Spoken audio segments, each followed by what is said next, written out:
देख रहे हैं एजीपी न्यूज। नमस्ते, नमस्ते मेरे प्यारे देशवासियों। भारत ने होलिस्टिक अप्रोच न अपनाई होती, इंटीग्रेटेड अप्रोच न अपनाई होती, समय पर तेज फैसले न लिए होते, तो आज भारत की स्थिति क्या होती, इसकी कल्पना करते ही रोए खड़े हो जाते हैं। लेकिन बीते दिनों के अनुभवों से ये साफ है कि हमने जो रास्ता चुना है, आज की स्थिति में वही हमारे लिए सही है। सोशल डिस्टेंसिंग और लॉकडाउन का बहुत बड़ा लाभ देश को मिला है।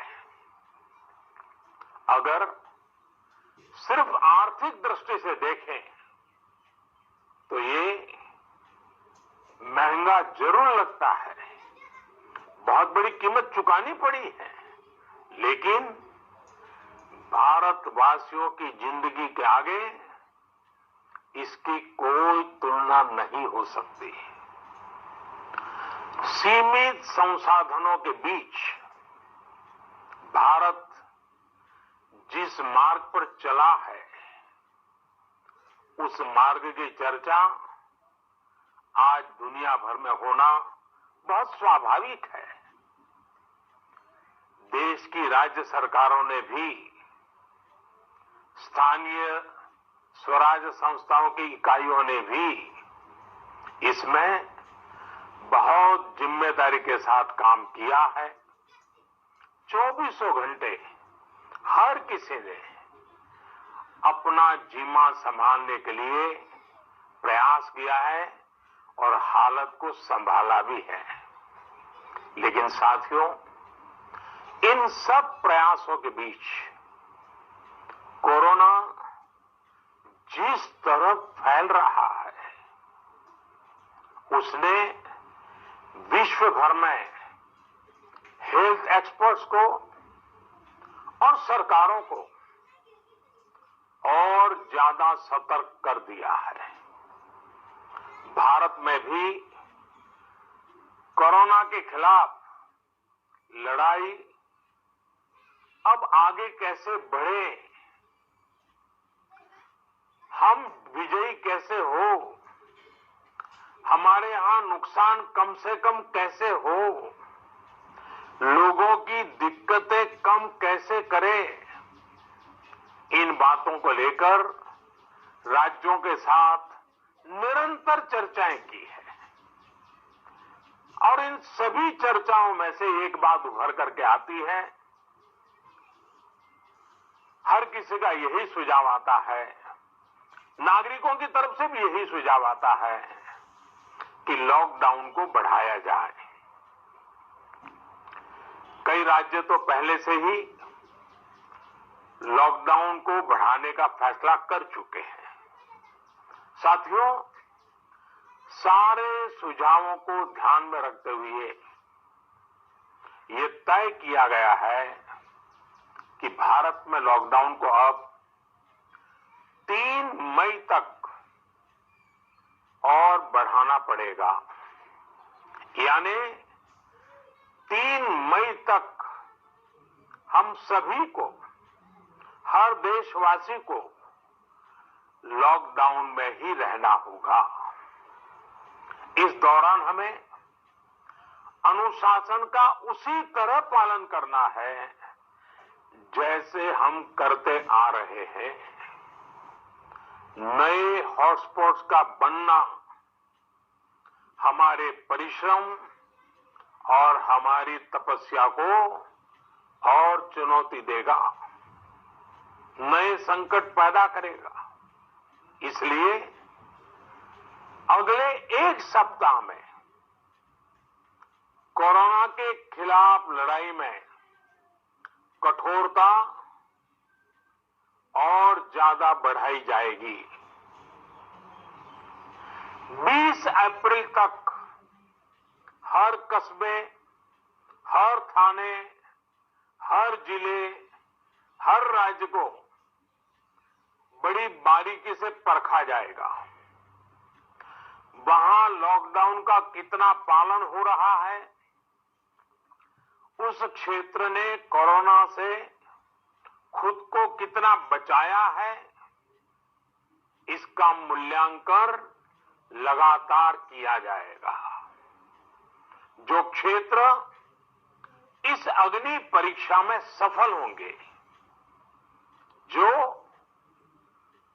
अपने यहां हॉटस्पॉट नहीं बढ़ने देंगे और जिनके हॉटस्पॉट में बदलने की आशंका भी कम होगी, वहां पर 20 अप्रैल से कुछ जरूरी गतिविधियों की अनुमति, छूटछाट दी जा सकती है। लेकिन मेरा भारत के युवा वैज्ञानिकों से विशेष आग्रह है कि विश्व कल्याण के लिए, मानव कल्याण के लिए मेरे नौजवान साथियों, आप आगे आए। कोरोना की वैक्सीन बनाने का मेरे देश के नौजवान, मेरे देश के वैज्ञानिक बेड़ा उठाएं। साथियों, हम धैर्य बनाकर रखेंगे, नियमों का पालन करेंगे, तो कोरोना जैसी महामारी को भी परास्त करके ही रहेंगे। इसी विश्वास के साथ मेरी बात समाप्त करने से पहले मैं आपका साथ मांग रहा हूं। 7 बातों में आपका साथ। पहली बात, अपने घर के बुजुर्गों का विशेष ध्यान रखें। विशेषकर ऐसे व्यक्ति जिन्हें पुरानी बीमारी हो, उनकी हमें एक्स्ट्रा केयर करनी है। उन्हें कोरोना से बहुत बचाकर रखना है। दूसरी बात, लॉकडाउन और सोशल डिस्टेंसिंग की लक्ष्मण रेखा का पूरी तरह पालन करें। घर में बने फेस कवर या मास्क का, और वो भी घर में बने हुए, उनका अनिवार्य रूप से उपयोग करें। तीसरी बात, अपनी इम्यूनिटी बढ़ाने के लिए आयुष मंत्रालय द्वारा जो निर्देश दिए गए हैं, उसका अगर हम पालन करें, गर्म पानी है, काढ़ा है, इनका निरंतर सेवन करें।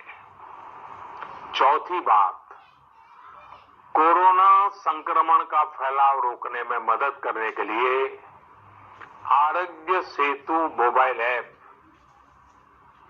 आरोग्य सेतु मोबाइल ऐप जरूर डाउनलोड करें। दूसरों को भी इस ऐप को डाउनलोड करने के लिए प्रेरित करें। पांचवी बात, जितना हो सके उतने गरीब परिवार की देखरेख करें, उनके भोजन की आवश्यकता पूरी करें। छठी बात, आप अपने व्यवसाय, अपने उद्योग में अपने साथ काम करे लोगों के प्रति संवेदना रखें, किसी को नौकरी से न निकालें। सातवीं बात, देश के कोरोना योद्धाओं, हमारे डॉक्टर, नर्सेस, सफाई कर्मी, पुलिसकर्मी, ऐसे सभी लोगों का हम सम्मान करें, आदर पूर्वक उनका गौरव करें। साथियों, इन 7 बातों में आपका साथ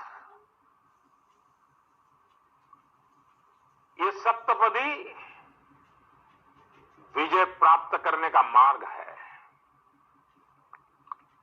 विजय होने का हमारे लिए निष्ठापूर्वक करने वाला ये काम है। पूरी निष्ठा के साथ 3 मई तक लॉकडाउन के नियमों का पालन करें। जहां है वहां रहे, सुरक्षित रहे। वयम राष्ट्रे जागृयाम, हम सभी राष्ट्र को जीवंत और जागृत बनाए रखेंगे। इसी कामना के साथ मैं अपनी बात समाप्त करता हूं। आपको, आपके परिवार को उत्तम स्वास्थ्य की मंगल कामनाएं करता हूं। बहुत बहुत धन्यवाद।